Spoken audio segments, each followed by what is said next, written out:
감사합니다. 유대인의 큰 명절이라고 했습니다. 그 중에서 마지막 날, 큰 날이라고 하는데 예수님께서 이 마지막 명절 큰 날에 사람들을 향해서 크게 외치셨습니다. 누구든지 목마르거든 내게로 와서 마시라. 성경은 이제 사람을 보는, 쳐다보는 관점이 있습니다. 사람을 어떤 존재로 쳐다보느냐. 성경은 사람을 목마른 존재로 바라봅니다. 우리는 목마른 존재라는 것이죠. 뭔가를 찾는 존재, 찾을 수밖에 또 없는 존재. 여러분 어떻습니까? 우리가 목마른 존재가 맞습니까? 성경은 우리에게 그렇게 말씀합니다. 이 땅에 태어난 사람들은 누구든지 찾습니다. 목마르기 때문에. 사람들이 뭘 찾는 것일까요? 이 땅에 태어난 모든 사람들이 뭘 찾는 것일까? 제가 예를 하나 들어보면 40대 초반의 남성입니다. 제가 같이 소그룹을 했던 40대 초반의 이 남성분은 아주 평범한 가정의 가장입니다. 그리고 직장 생활 아주 성실하게 하신 분이고, 근데 이분이 나이가 40이 넘어가면서 자기에게 무슨 변화가 있다, 특별히 자기 마음에 어떤 변화가 있다는 것을 최근에 느끼게 되었습니다. 다른 것보다 일단은 마음이 지친 것 같습니다. 마음이 피곤해지니까 삶의 의욕도 조금 떨어지는 것 같고, 내가 이렇게 죽을 똥 살 똥 그렇게 열심히 사는 게 무슨 의미가 있나 이런 생각이 가끔 들기도 하고, 처음에는 그냥 피곤해서 그런가 보다 넘어가려고 했는데 이게 이제 시간이 점점 길어지는 것을 느끼게 됐습니다. 의욕이 잘 생기지를 않고 마음의 피곤함이 좀처럼 사라지지가 않아요. 그래서 가까운 친구한테 전화를 했죠.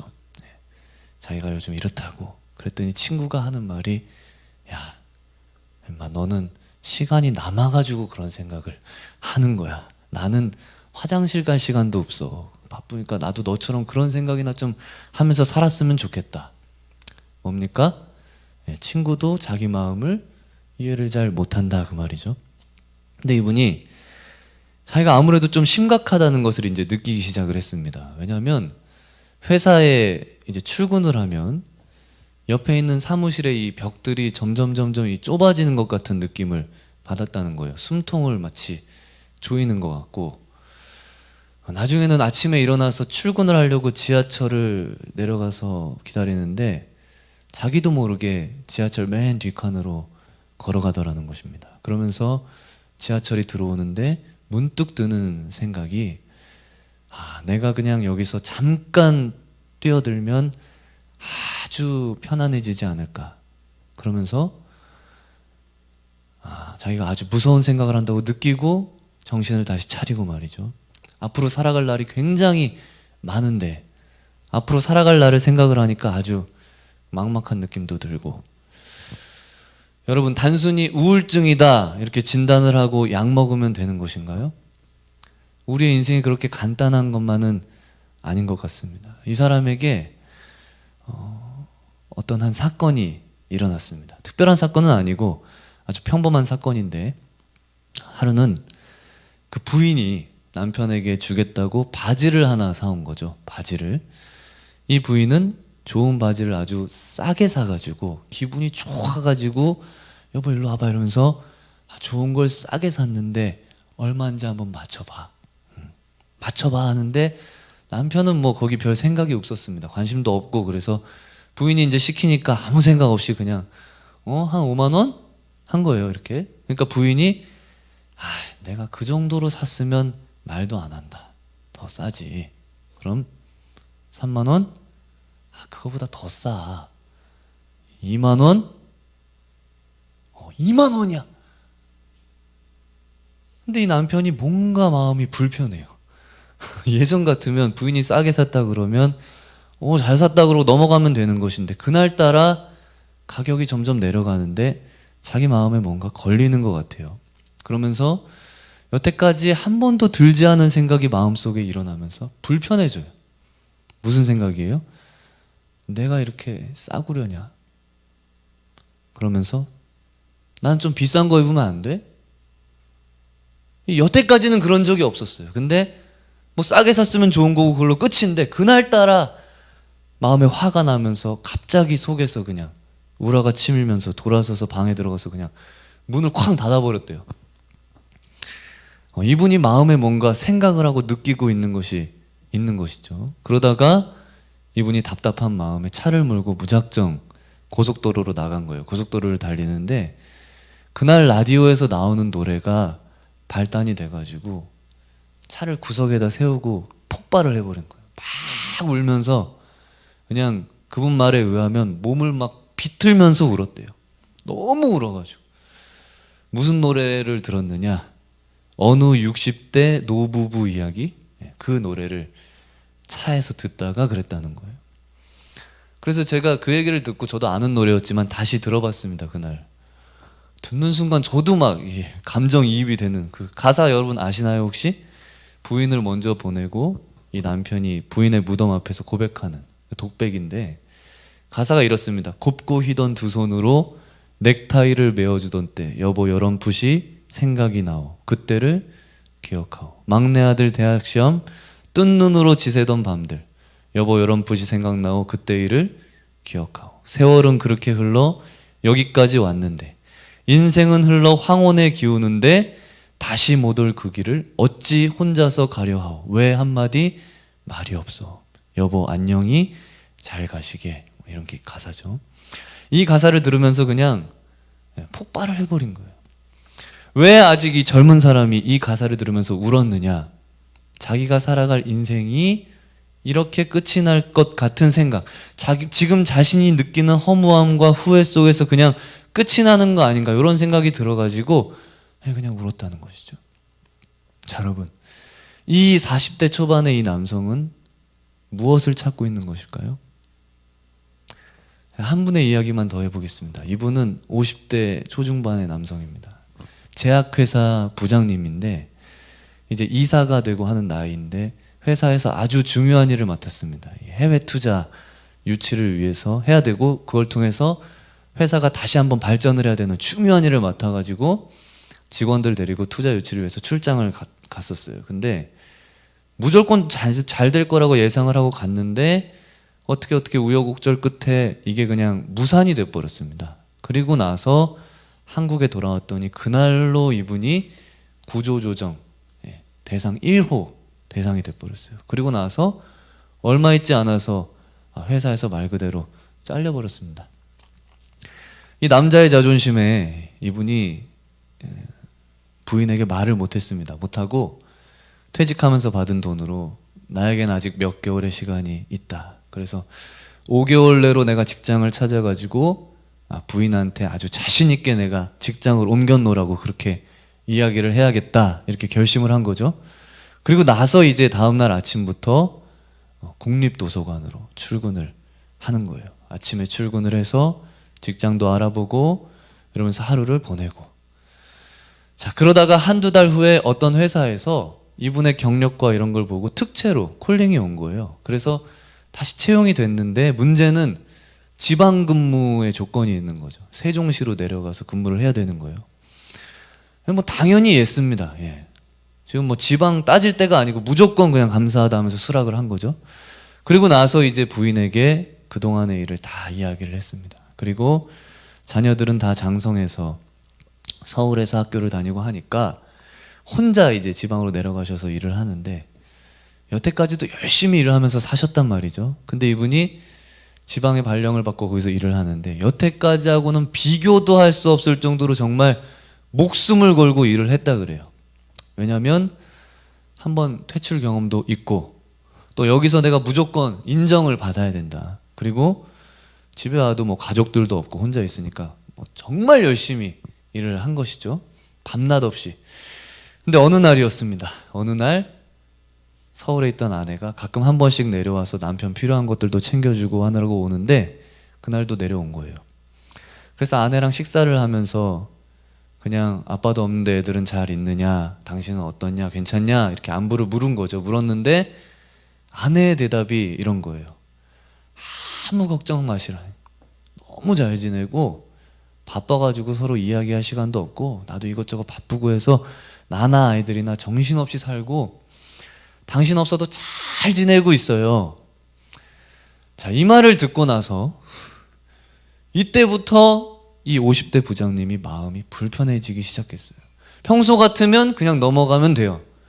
아, 잘 지낸다는 거는 걱정하지 말라는 뜻이구나 하면 되는데 그 소리가 이렇게 섭섭해요. 그러면서 느닷없이 마음에 외로움도 몰려오고 허전함도 몰려오고 그러면서 드는 생각이 그렇구나. 내가 없어도 아무 문제가 없구나. 자, 여기까지 생각을 하고 끝나면 되는 건데 그 다음 생각이 또 나요. 내가 사는 인생은 도대체 뭔가. 그리고 나서 여기서 한 걸음 더 발전을 해요. 무슨 생각이에요? 나는 돈만 벌어다 주면 되는 것이구나. 그 다음 이야기는 생략입니다. 너무 길어서. 여러분, 이 부장님이 뭘 찾고 있는 것일까요? 자, 여러분, 저는 두 사람이 똑같다고 생각합니다. 싸구려 바지를 입는 것이 왜 싫었을까요? 여태까지는 아무 문제가 없었는데 이게 옷의 가격의 문제가 아니라는 것을 우리는 다 알 수가 있습니다. 그죠? 이 사람에게 있는 것은 불안이었습니다. 불안. 어떤 불안? 내가 이렇게 열심히 살면 남는 게 결국 뭘까? 내가 인생을 다 살고 난 뒤에 결국 내 인생이 싸구려 인생으로 결말지어지는 것이 아닐까? 그러니까 김광석 노래를 들으면서 나도 결국 열심히 살고 난 뒤에 인생 마지막에 이렇게 슬픔의 회환을 하면서 그렇게 인생을 마치는 내 인생이 그런 인생으로 끝날 것 아닌가? 여러분, 이 사람이 찾고 있는 것은 한 가지였습니다. 자기의 인생이 싸구려 인생 되지 않고 존귀한 인생, 존귀한 인생으로 인정을 받고 싶은, 누구 앞에서든지 당신의 인생은, 당신의 인생이라고 하는 존재는 정말 존귀한 존재다. 가만히 생각해 보니까 이렇게 열심히 돈을 많이 번다고 해서 유명해진다고 해서 또 잘 나간다, 이 돈이 자기 인생을 그렇게 존귀한 인생으로 만들어줄 것 같지가 않은 거예요. 여러분, 이 50대 부장님이 찾고 있는 건 무엇일까요? 똑같습니다. 나라고 하는 존재가 단지 돈을 벌어주는 기계 같은 이런 인생으로 인정을 받고 싶지 않은 것이죠. 나라는 존재가 다른 사람에게, 또 나랑 가장 가까운 가족에게 너무너무 존귀한 인생. 중요한 것은 당신이 돈을 잘 벌든지 잘 못 벌든지, 아빠가 능력이 있든지 없든지, 건강하든지 건강하지 않든지, 그거하고 아무 상관없이 말 그대로 존귀한 인생이라고 대접받는, 이걸 찾고 있었던 것입니다. 여러분, 인생은 두 가지 가치로 설명해 볼 수가 있습니다. 첫 번째는 기능적 가치, 두 번째는 존재적 가치. 어려운 말이 아니고 아주 쉬운 이야기입니다. 여러분, 기능적 가치라는 것은 말 그대로 저 사람의 가치가 있는 거죠.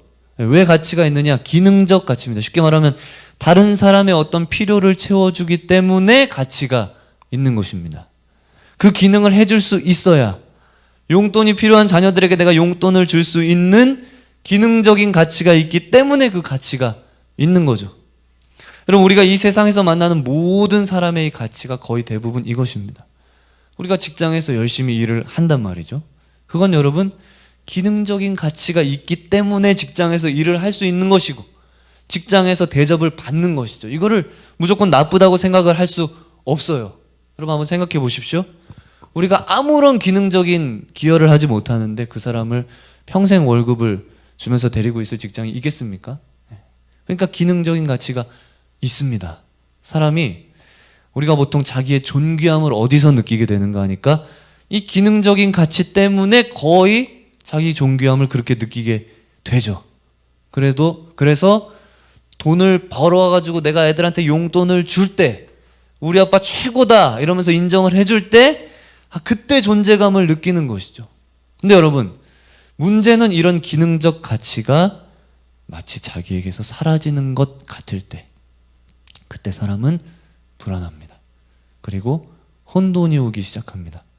나라는 존재는 도대체 뭐냐? 한마디로 말하면 쓸모가 없는 것이 아닐까, 이러면서 고민이 되는 것이죠. 사람이 찾고 있는 가치는 기능적 가치가 아니고요, 존재적 가치입니다. 이것도 말 그대로입니다. 그 사람의 기능하고 아무 상관없습니다. 그 사람이 쓸모가 있든지 없든지 아무 상관없어요. 그 사람이 살아있는 그 자체, 숨 쉬는 것 자체, 그 사람이 살아 존재한다는 그 자체가 가치를 만들어내는 것입니다. 여러분, 이런 걸 가장 잘 볼 수 있는 경우가 뭘까요?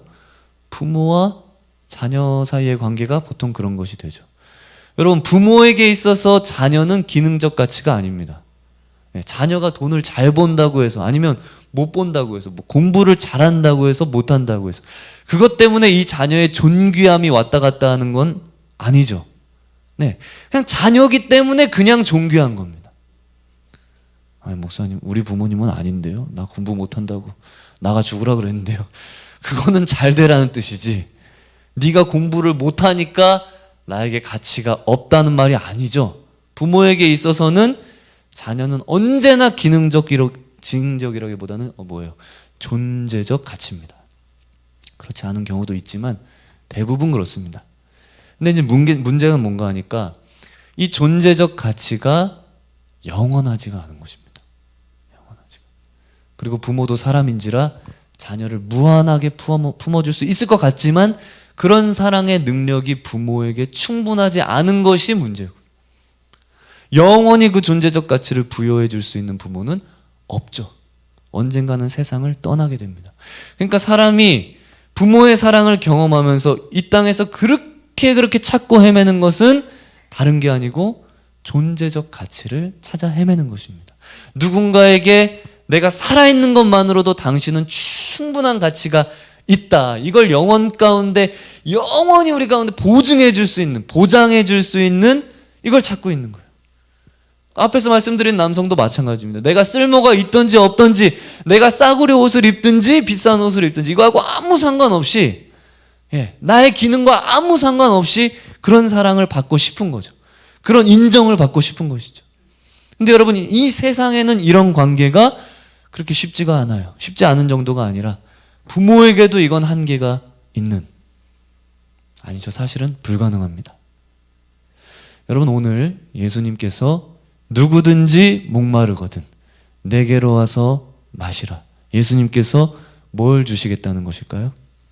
바로 이것이죠. 예수님께서 우리에게 주고 싶은 것은 당신을 영원히 존재적 가치로 쳐다볼 수 있는 하나님의 사랑, 그 하나님의 사랑, 거기에 너희들은 목말라 있는 것이다. 그 사랑은 내가 줄 수 있다. 누구든지 목마르거든 내게로 와서 마시라, 그 말씀이에요. 그 말씀. 네가 돈을 잘 벌든지 네가 못 벌든지, 네가 세상에서 능력이 있든지 없든지, 건강하든지 건강하지 않든지, 그거하고 아무 상관없이 너는 나에게 이 세상에서 가장 존귀한 존재다. 이게 필요한 것이고요. 이걸 찾는 거예요. 여러분, 유명한 이사야 43장 1절 말씀 한번 보여주시겠어요? 야곱아, 너를 창조하신 여호와께서 지금 말씀하시느니라. 이스라엘아, 너를 지으신 이가 말씀하시느니라. 너는 두려워하지 말라. 여러분, 하나님께서 사람에게 이렇게 말씀하십니다. 너는 두려워 말라. 내가 너를 구속하였고. 자, 그 다음 여러분 이렇게 되어 있습니다. 앞에 보이시는 그대로. 내가, 하나님께서 너를 지명하여 불렀나니 너는 내 것이다. 일방적인 선택입니다. 그리고 나서 여러분, 저 1절 바로 밑에 4절 가면요, 한번 보십시오. 4절을 제일 끝에, 네가 내 눈에 보배롭고 존귀하며 내가 너를 사랑하였은즉, 이렇게 되어 있어요. 여러분, 여기서 중요한 질문, 우리가 중요한 질문을 해야 됩니다. 그 질문 다른 게 아니고 끝에 있는 말씀, 내가 너를 보배롭고 존귀하게 여긴다, 이 말씀이요. 여러분, 이 말씀에 대해서 생각해 보셨습니까? 하나님께서 우리를 너야말로 보배롭고 너는 나에게 그야말로 존귀한 존재다 라고 말씀을 하는 이유가 도대체 뭐냐 하는 것입니다.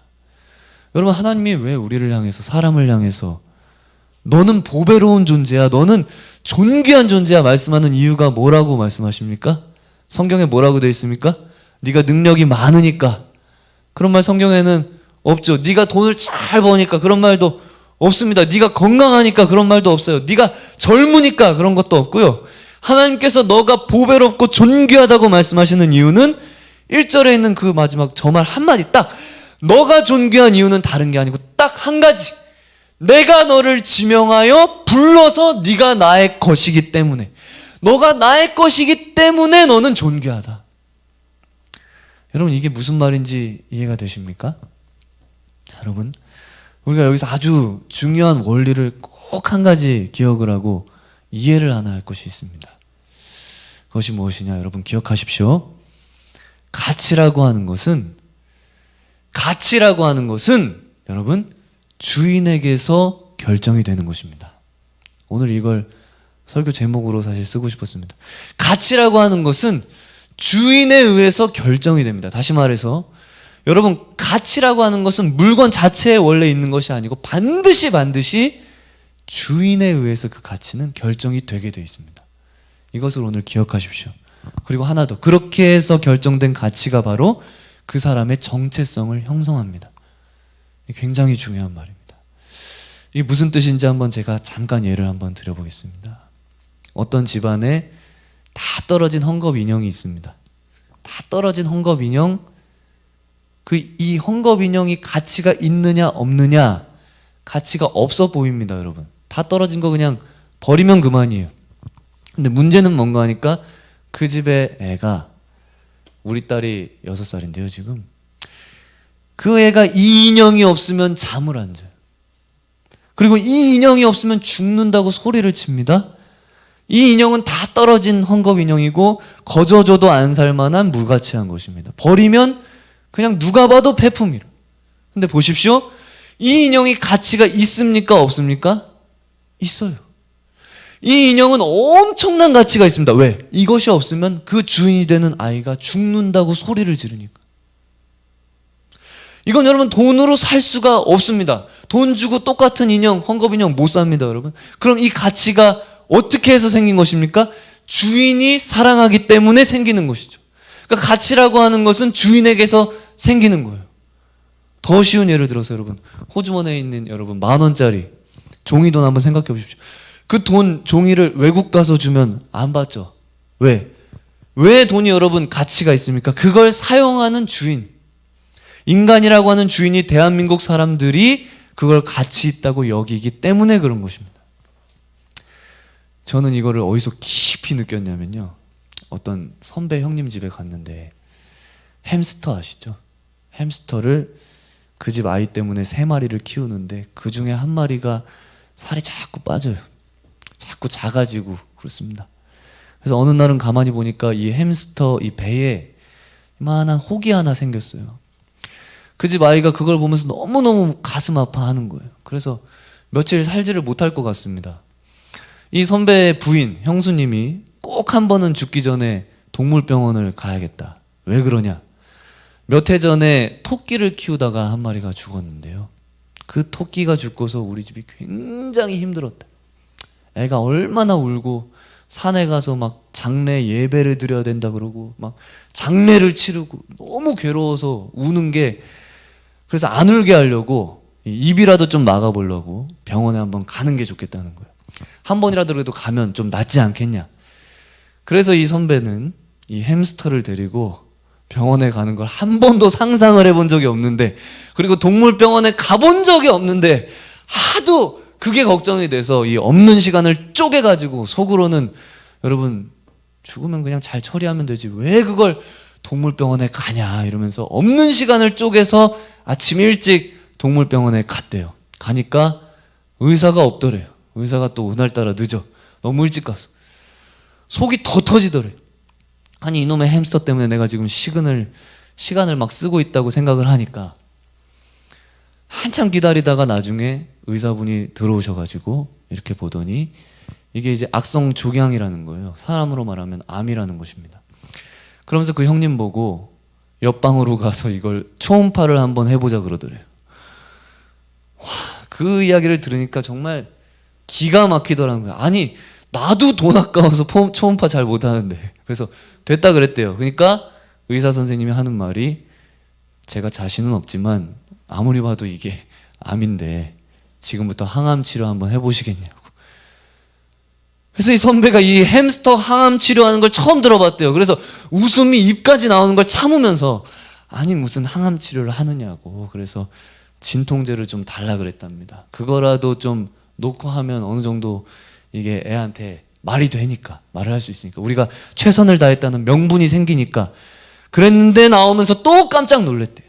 진통제가 15,000원이래. 그 햄스터를 7,000원 주고 사줬는데, 햄스터 7,000원 줬는데 진통제가 15,000원이래. 정말로 그게 아까웠다 그러더라고요. 근데 그거 안 쓸 수 있습니까? 그 진통제 사왔다는 이야기를 제가 듣는 순간 확실하게 깨달았습니다. 아무리 천해 보여도 이런 가치가 있구나. 주인이 7,000원 아니라 15,000원 아니라 15만 원을 쓴다면 그게 그 햄스터의 가치가 되는 거예요. 이 7,000원짜리가 아니었습니다. 만약에 30만 원을 썼다면 그 햄스터는 적어도 30만 원의 가치가 있는 것입니다. 여러분, 만약에 우리를 위해서 하나님의 아들이 생명을 버렸다면 그럼 여러분, 우리는 적어도 그 정도의 가치가 있는 것입니다. 제가 여러분에게 지금 말씀드리는 것은 가치는 주인에게서 나오게 돼 있어요. 주인이 존귀하다고 하면 그건 진짜로 존귀한 것입니다. 주인이신 하나님께서 너가 보배라고 하면 우리는 보배가 되는 것입니다. 거기에 대해서 이러쿵저러쿵 이야기하는 게 되게 우스운 이야기가 되는 거예요. 가치는 주인에게서 나오고, 그리고 두 번째, 그 가치가 바로 우리의 무엇을 형성하는가? 정체성을 형성하는 거예요. 여러분, 나는 누구냐? 나는 쓸모없고 부족하고 잉여 비참하고, 나는 죄가 많고, 나는 가치가 없고, 나는 학벌이 부족하고 명예가 부족하고 돈이 부족하고, 그건 여러분 우리의 정체성이 아닙니다. 그건 주인이 결정한 정체성이 아니에요. 그건 그냥 우리가 그냥 생각을 한 것에 불과하죠. 주인은 오늘 나를 향해서 죄인이라고 하지 않습니다. 우리의 주인은 나를 향해서 학벌을 쳐다보지 않습니다. 나는 그런 생각을 하고 다른 사람들은 나를 향해서 그렇게 쳐다볼지 몰라도 그런 건 아무 소용이 없다는 거예요. 다른 사람이 7,000원짜리라고 아무리 이야기를 해도 아니에요. 그거는 7,000원짜리가 아닙니다. 예수님께서 누가복음 14장 보면 이런 말씀하십니다. 바리새인들이 잔치집에 상석에 앉는 걸 보면서 야, 상석에 앉지 말고 니네 오히려 말석에 앉아라, 그런 말씀을 하세요. 왜 그런 말씀을 하시는 걸까요? 뭐 예절 교육을 하시는 겁니까? 아니죠. 우리 주님께서 하시는 말씀은 이거는 누가 결정하느냐? 주인이 결정하는 것 아니냐? 상석에 앉고 말석에 앉는 것은 지금 이 잔치의 주인이 결정하는 것이 아니냐? 주인이 존귀하다고 하면 너는 존귀한 것이고, 주인이 말석에 앉으라고 하면 말석에 앉아야 되는 거예요. 똑같은 말씀입니다, 여러분. 우리의 주인, 온 우주의 만물의 주인 되시는 하나님께서 오늘 하나님의 백성들이 우리를 향해서 일방적으로 선포를 해버리십니다. 너는 내 보배다. 좀 못 배웠어도, 지난 세월이 더럽고 추하고 연약해도 너는 내 보배다. 내 보배. 돈이 없어도, 과거가 지저분해도 너는 나의 존귀한 자다. 마귀는 여러분 우리의 과거와 인간적인 약점을 딱 찍어서 공격을 합니다. 너 아무도 사랑하지 않아. 아무도 너를 인정하지 않아. 그때 우리가 해야 될 말이 뭡니까? 상관없다. 사람이 무슨 말을 하든지, 사람이 나를 어떻게 취급하든지 아무런 의미가 없어. 실제로 중요하지가 않아요. 나는 하나님의 보배야. 주인이 나를 보배라고 했다. 주인이 나를 존귀한 자라고 했다. 나를 사랑한다고 했다. 우리의 주인께서 나를 위해서 15,000원 아니라 30만 원 아니라 300만 원 아니라 하나님의 아들의 생명을 나를 위해서 바쳤다. 그러므로 나는 그 정도의 가치가 있어. 사람들이 보기에 나는 헝겊인형과 같지만 우리 주인은 나 없이 못 산다고 했다. 나는 존귀한 존재다. 로마서 8장에 있는 사도 바울의 고백이 바로 여러분 이 고백입니다. 누가 우리를 정죄하리요? 누가 우리를 송사하리요? 누가 우리를 그리스도의 사랑에서 끊으리요? 도대체 누가 사망이나 생명이나 천사들이나 권세자들이나 아무 피조물이라도 우리를 그리스도 예수 안에 있는 그 하나님의 사랑에서 끊을 수가 없으리라. 여러분, 이거는 일방적인 선포입니다. 일방적인 선포. 사랑하는 여러분, 아무도 여기에 대해서 토를 달 수 없습니다. 이거는 그리고 영원한 선포입니다. 영원한. 주인이 그냥 선포를 해버리면 거기에 대해서 어느 누구도 말할 수 없어요. 나 자신도 거기에 대해서 말을 할 수 없습니다. 너는 나의 보배다. 너는 지존자다. 너는 나의 구별된 내 것이다. 여러분, 사람이요, 이 세상에서 진정한, 정말 이 세상에서 자존감이 무엇인가 하는 것을 찾게 되는 것은 바로 여기서 찾게 되는 것입니다. 이 신앙에서, 이 믿음에서 자존감이 나오는 것이지 다른 어떤 것으로 자존감이 세워지지 않습니다. 전부 다 다른 거는요, 이 소금물 마시는 거랑 똑같아요. 마셔도 끝이 없어요. 영원히 목마르지 않는 자존감, 그리고 다시는 흔들리지 않는 자존감, 마지막 그냥 도장을 찍어버리는 자존감, 그것이 오늘 바로 이 말씀에서 나오는 것입니다. 왜? 우리의 주인께서 이렇게 선포를 하셨고 그것이 나의 정체성이 되기 때문에 우리가 누가 그 앞에서 이러쿵저러쿵 말할 수 있느냐? 도대체 여러분, 누가 이 말을 할 수 있습니까? 우리 이제 찬양하고 기도 한번 드릴 텐데요. 앞에 서 있는 저는요, 김종세라고 하고요. 참 연약하고 더럽고 추악한 죄인인데 하나님께서 나를 이렇게나 사랑하시나? 이 생각 때문에 저의 인생은 변해버렸습니다. 하나님께서 오늘도 저에게, 또 여러분에게 하시는 말이, 네가 나의 전부야. 아까 우리 읽은 말씀대로 너가 내 것이기 때문에 너는 존귀하다. 여러분, 이 사랑을 깨닫는 자의 인생이 복된 인생입니다. 우리는 모두 세상에서 살다가 죽게 됩니다. 근데 이걸 알고 깨닫고 살아가는 것과 모르고 살아가는 것은 하늘과 땅의 차이가 있어요. 너는 사랑받는 존재고, 너는 존귀한 존재고, 너가 기능을 하든지 못하든지 숨만 쉬고 있어서 너는 이 세상 천하보다 더 사랑하는 사랑이 있다. 너를 사랑하는 아빠가 있다. 그 사랑을 깨닫는 것, 이것이 너무너무 우리의 삶에 중요합니다. 그리고 내가 이렇게도 존귀한 존재라는 걸 깨닫는 걸로 끝나는 것이 아니라 하나님께서 우리에게 영생을 주시기로 약속하신 하나님의 그 영생의 약속이 있다는 것도 여러분 깨달아야 되는 거죠. 앞에 한 번만 더 봐주세요. 로마서 5장 8절. 우리가 아직 죄인 되었을 때에 그리스도께서 우리를 위하여 죽으심으로 하나님께서 우리에게 대한 자기의 사랑을 확증하셨느니라. 우리가 살아야 할 이유입니다. 여러분, 사람들이 그렇게 찾는 것, 모든 사람들이 내가 도대체 뭘 찾고 있는지도 모르면서 찾아 헤매고 있는 것은 다른 게 아니고 하나님께서 우리에게 말씀하시는 이걸 찾는 것입니다. 너는 나의 소중한 전부다. 너는 나의 모든 것이다. 네가 세상 보기에 잘났든 못났든 아무 상관없이 너는 가장 존귀한 존재다. 여러분, 오늘 사람들이 찾고 있는 것 바로 이것입니다. 이것을 누가 주느냐? 누구든지 목마르거든 내게로 와서 마시라. 존재적인 사랑, 영원한 존재적 사랑, 잠시 잠깐 주시는 사랑이 아니라 영원한 존재적 사랑, 영원히 존귀하다고 말씀하시는 그 사랑, 하나님께서 우리에게 오늘 주십니다. 우리 찬양 한번 마음을 다해서 고백하고 같이 기도하는 시간을 갖도록 하겠습니다. 나의 안에 거하라, 나의 안에 거하라. 나는 내 하나님이니 모든 환난 가운데 너를 지키는 자라. 두려워하지 말라, 내가 널 도와주리니. 놀라지 말라, 내 손 잡아주리라. 내가 너를 지명하여 불렀나니 너는 내 것이라. 내 것이라, 너의 하나님이라.